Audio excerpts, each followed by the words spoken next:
Hello. Today we are doing my next best of 2020 reads list, and today we are tackling my best 2020 romances. I should clarify that when I say best and of 2020, what I mean is best in terms of my favorite, the ones I would most recommend, and 2020 meaning the ones that I read in 2020, not necessarily ones that were published this year, though there are a lot on this list that were published this year because I do tend to read a lot of front lists for romance. So this was maybe my hardest list to put together because there were so many books that I really enjoyed in this genre in 2020. I think what I've realized is that romance, I've hit a really nice sweet spot where I both really know what I like and what works for me in romance, and there is a plentiful supply of what I like available for me to read, versus like mystery, I definitely really know what I like in that genre, but there's just not nearly as much of it for me to read. So it's harder to find things that I just absolutely love the way that I can do that for romance. So there are like 12 other books that didn't make this list that were on the list at some point throughout the year. So if that tells you anything, I just read a lot of romance I really enjoyed. Enough of my preface. We'll start at the bottom and work our way up and talk about some books that I absolutely loved in 2020. Alrighty, number 10 is Tempus by Beverly Jenkins. This is a historical romance. It is set in the 1880s in Wyoming, and in terms of like subgenre or tropes, this is a mail order bride trope. So like a marriage of convenience kind of thing, as well as there's a lot of external conflict here because somebody is out to get our female protagonist, Reagan.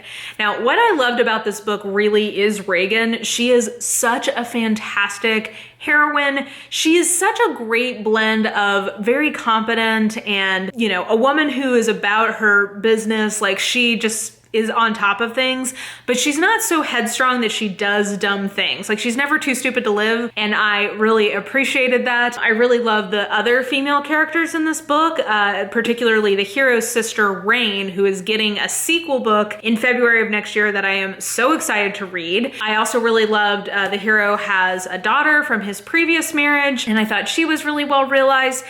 The character work in this I thought was absolutely fantastic, and I liked that there was a lot of external conflict that tends to be something I like in romance. There wasn't a lot of angst or miscommunication happening. This wasn't too much of that. The thing that kept this from being something I absolutely loved was that while the hero was fine, he just wasn't as awesome as the heroine was. And he did have a little bit of like, I loved my first wife and she died, I can never allow myself to love again kind of a thing going on. It doesn't go on too long, but I'm like, dude, come on. Reagan is awesome. Stop fighting the inevitable and pretending that you're not just gonna end up loving her. So anyway, number 10, really enjoyed this and looking forward to reading more in this series. Number 9 is my highest rated book from my Immortals After Dark read-a-palooza that I was doing in the first part of 2020. So I do actually like a couple of other books in the series better than this book, but this was the one that I liked best from my finishing off the series binge, and that was Demon from the Dark. So the Immortals After Dark series is a little uneven to me, but in general, it is a very fun paranormal romance series that I think has a lot of interesting kind of magic stuff happening. The setup for the series in general is that there's like the whole panoply, the whole like cornucopia of different kinds of paranormal beings around. We've got vampires, we've got different kinds of wares, we have demons, we have angels, we have fae, we've got Valkyrie, we've got it all. They're all kind of in the mix with each other, and I think it's every 500 years there's this big thing called, I forget, is it the Awakening or the Reckoning? I forget there's like a big thing that's coming. And basically whenever that happens, everything gets turned up on its head, new powers rise within the lore, others fall, like there's just a lot of paranormal activity happening around this big event. And so we're getting all these different couples that are coming together as a result of sort of the build up to that. And in Demon from the Dark, we've got I love this one because it's such a kind of Beauty and the Beast type trope where our hero is a vampire slash demon or a V-man, which people didn't even think was possible in this world, but it turns out it is. And so he's like he's one of the most like powerful beings we've encountered, but he's been so shunned and cut off from the milk of human kindness that he's almost like feral in some ways. And his fated mate is a witch. And a big part of this book is like her, you know, like he literally will hurt himself so that she will come and like take care of his boo-boo kind of a thing. Like he's just so starved for kindness from another being, and especially from his mate. And I really like that she was really plucky and she could kind of give as good as she got. So I really enjoyed this particular entry in that series, and overall it was really fun just doing the read through of that series at the beginning of the year. Number 8, I've got one other time where I'm doing this. I'm gonna allow myself to talk about 2 books. I gave Crazy Stupid Bromance 4 stars, and then I gave Undercover Bromance 4.5 stars.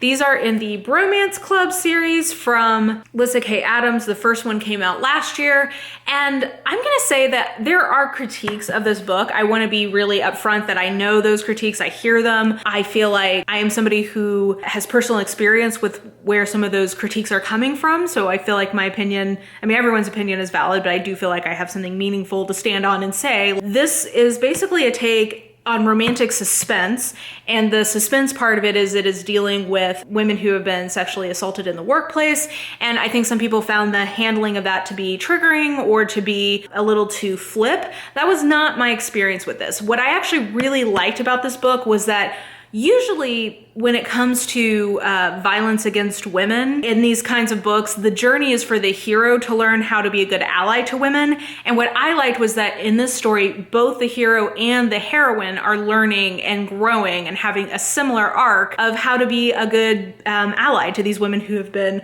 victimized. And I think that that made the main female character unlikable. I hate when people say that about female protagonists in romance, because women in romances get judged so much more harshly than the men. These men are up on their BS and like we just let them get away with it, whatever. It did make the main female character somewhat unlikable, that she was not a perfect ally, but I really enjoyed that. I like that she had this fiery sense of justice and right, and like this guy needs to be held accountable. And what she has to learn is how to listen to the people that he's actually hurt, and also how to listen to the man that she is trying to become a partner to. And he is got all these sort of romantic ideas about what it means to be in a relationship. And he is having to learn how to actually be in a relationship with a real person and not this sort of idealized what women want kind of a thing. So I just really enjoyed that as a central conflict. I personally did not find this triggering, but I do think it's well worth looking at some of other readers' experiences to see if that would be a problem for you. But I personally I really liked that part of this book. And I also love that these books really tread a line between serious subject matter, but still having a very light,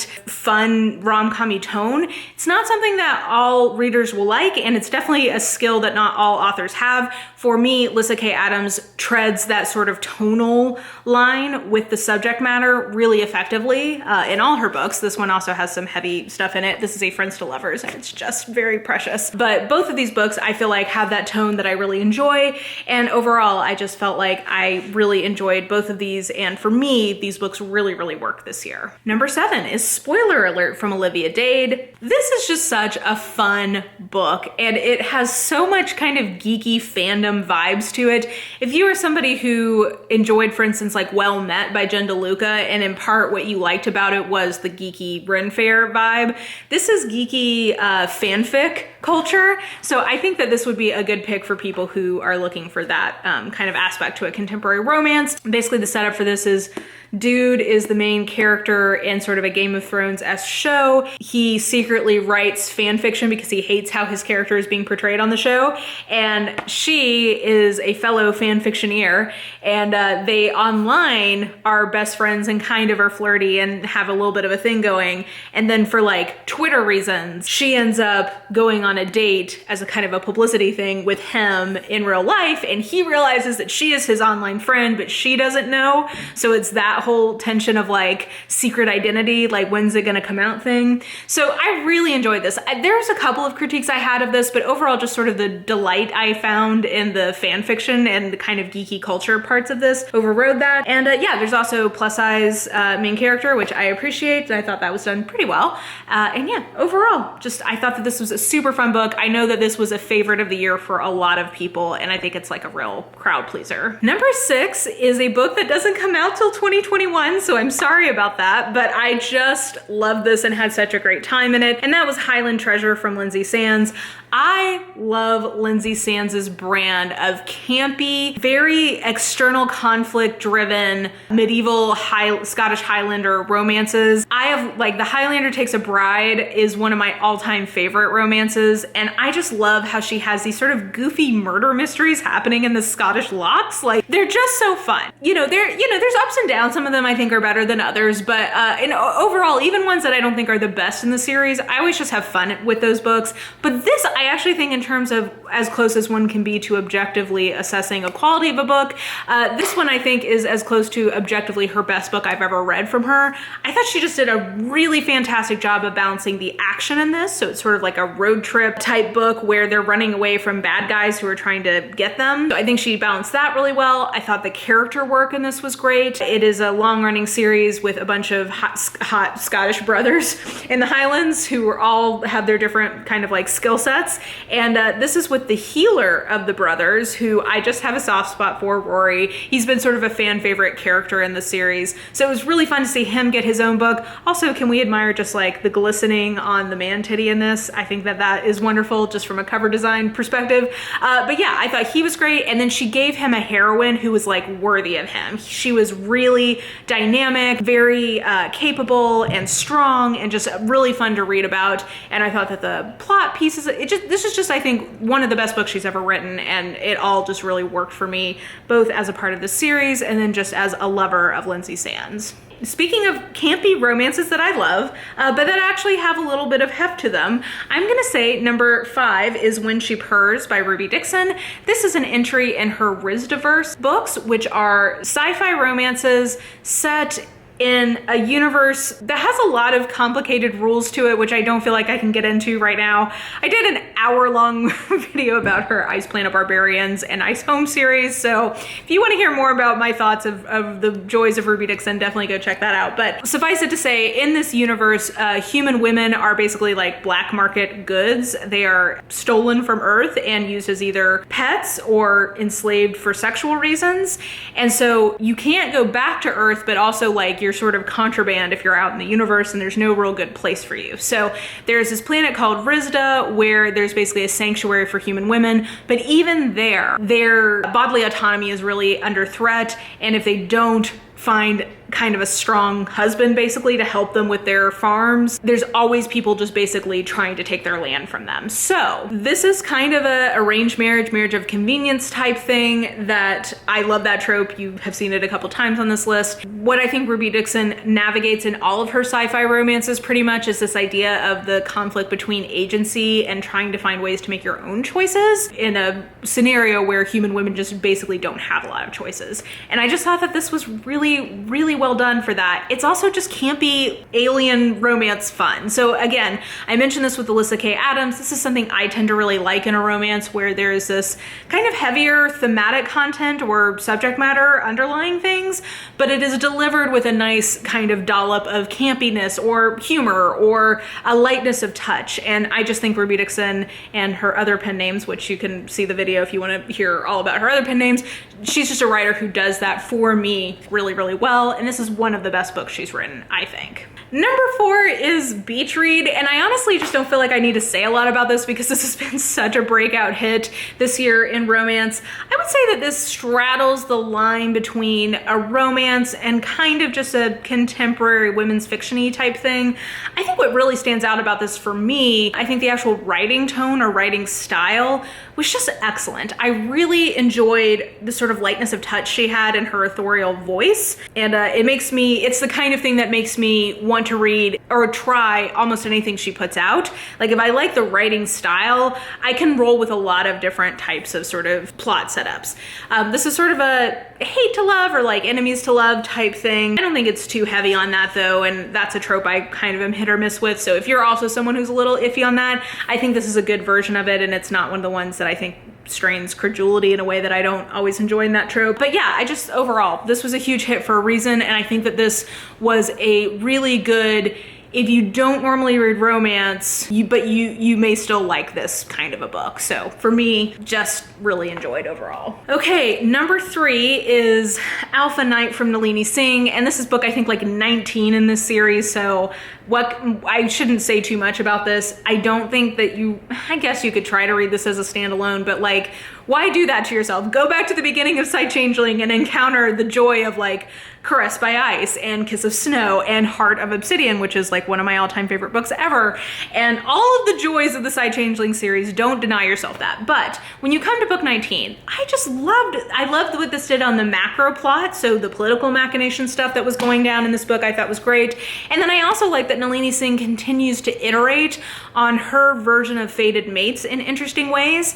And this is the first time that we've ever had like an insta-love fated mate, where basically two people see each other for the first time and instantly they are mated. That has not happened yet in the series, and I thought that the characters she chose to do that with were interesting for that trope. And we've got a female alpha, which I loved. So yeah, this was just a fantastic entry in the series. Nalini Singh is a queen who can do very little wrong in my eyes, and I just love this. Number 2, oh, guys, these are books I just love. It just makes me happy talking about them. Number 2 is A Princess in Theory from Alyssa Cole. And Alyssa Cole is just so wonderful. I don't think I've ever read a book from her that I was not pretty darn impressed with. She, I think, just has a lovely quality to her writing. I think the kinds of characters she writes are really compelling, relatable, or recognizable to us in our daily lives. She writes conflict really well that doesn't feel overwrought. And just overall, I think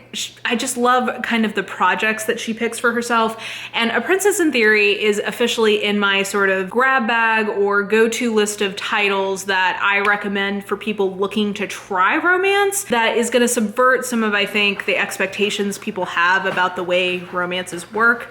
Sorry if you can hear my cat scratching. He is awake and having fun. So I definitely would put A Princess in Theory as sort of a starter romance, or like a Romance 101 book, because I think that the characters are really wonderful. I particularly loved our female protagonist, Letty. She is just I loved her internal conflict in terms of, she's an orphan, and all of the kind of feelings of trying to feel worthy or feel wanted that she's processing. She's also a woman in STEM. I will say that she's like a virologist, I believe. So like in 2020, maybe this is a book hits a little too close to home, so just a warning there. But she's a woman in STEM, and I enjoyed seeing kind of some of her struggles there. And then I just think that this is a book that delivers on the promise of the premise better than almost any book I've read in a very long time. And the promise of the premise is, what if all of the kind of scammy things that you get from a Nigerian prince were actually from a real Nigerian prince?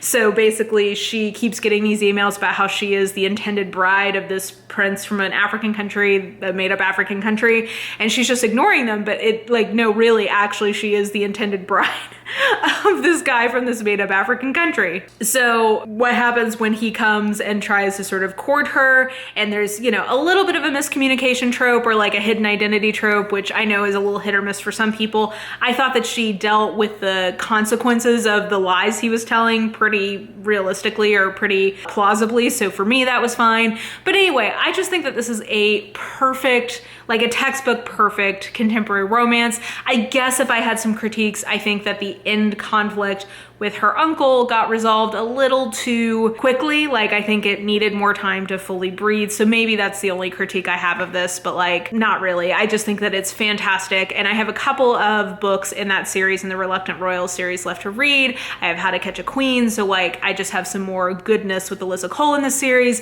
And it has been a much lauded series for very good reason, because it's just absolutely wonderful. But it could not unseat what was unquestionably my favorite romance of the year, because this book just brought me joy. Like, I can't even tell you.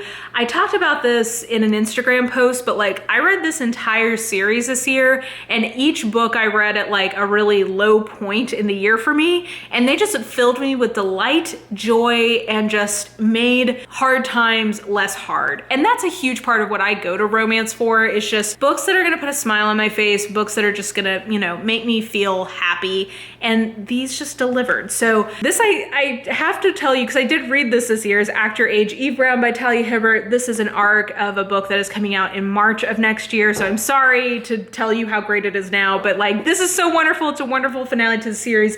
I gave this 4.5 stars, but the real star of the trilogy of Brown sisters to me is unquestionably, take a hint, Dani Brown. This is a perfect romance for me. This has everything I love in it. It's got a strong, smart woman. She's an English professor. It's got yummy, beefy daddy dude. He is a former rugby player and now he's a security guard, but he runs a rugby camp for young boys to help them deal with toxic masculinity, which is wonderful. It has a fake dating trope, which is one of my very favorites. And it has like a cinnamon bun heroine like loves him, but she's afraid to love, and like sorry, my camera cut off and I don't know where, so I'll just pick up here. And then I just related to her as a character in a way that I just rarely do in a romance. Like, she has commitment issues that I very much related to. She's bi, so it has some representation there. It's interracial, interreligion. She's a witch, he's Muslim. Just like, it has all of these different elements that I really enjoy in contemporary romance that just came together in one book that was just made for me. And on top of that, we have Talia Hibbert's characteristic wit and humor that just, humor is a subjective thing. It doesn't work for everyone. Her humor completely works for me. And just the banter was just next level. Loved it. I had a smile on my face the entire time I was reading this. I laughed out loud reading this, and I just loved it so much. This is another one too, I think can be a starter romance. For instance, my aunt, she read this year. She's not usually a romance reader and she really liked it. So I also think this is a good, like, if you're trying to get somebody into romance kind of pick. But overall, I just love this book so much this year, and it made my day better when I read it, and it makes my day better whenever I think about it. And really, that's pretty darn high praise for any kind of book. So, number 1 with fanfare. So those were my best romances of 2020. Like I said, this is always so hard because I'm good at knowing what I like in romance, and there's a bountiful supply of what I like in romance. So it's just so hard to pick my top 10 every year, but I feel good about that list. I feel like it represented what a good year for romance reading it was for me in 2020. So that was great. But yeah, let me know what you thought of any of the books I talked about in the comments, or let me know what your favorite romance of 2020 was that you read this year. And yeah, I think that will do it for me. So if you enjoyed this video, please like, subscribe, follow me on the social medias if you are so inclined. I have all that information listed in the description box below, and I think that will do it. I hope you are having an absolutely lovely day today, and I will just talk to you soon. Bye.